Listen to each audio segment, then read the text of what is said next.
This is Michael Thomas Foumai, and welcome to Part 8 of Becoming Beethoven. In every work I create, there is a special moment that represents the central focus of the entire work. It's a point in the music that represents the culmination of all the events that precede and sets into motion the music that comes afterwards. This is constructing the climax.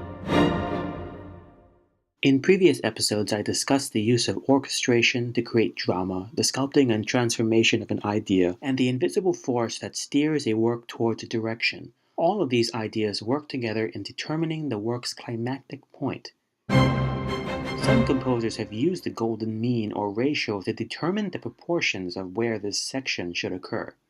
For me, this section also coincides 3/4 of the way through. This makes musical sense as it allows for the last fourth of the music to comment and reflect. The high point of the work doesn't need to be the loudest, most flamboyant section. For this work, the climax is a section of soft, transparent music. One way I've tried to highlight this section is to preserve a texture not heard throughout the entire piece. Here I have mostly instruments performing in the high register of their range. I've introduced a bittersweet melody in the horns and cello, and at this point in the narrative, this represents Beethoven's total retreat or escape into his love of nature. The flute figurations and the sustained high strings represent the birds, trees, and streams engulfing a solitary melody representing Beethoven.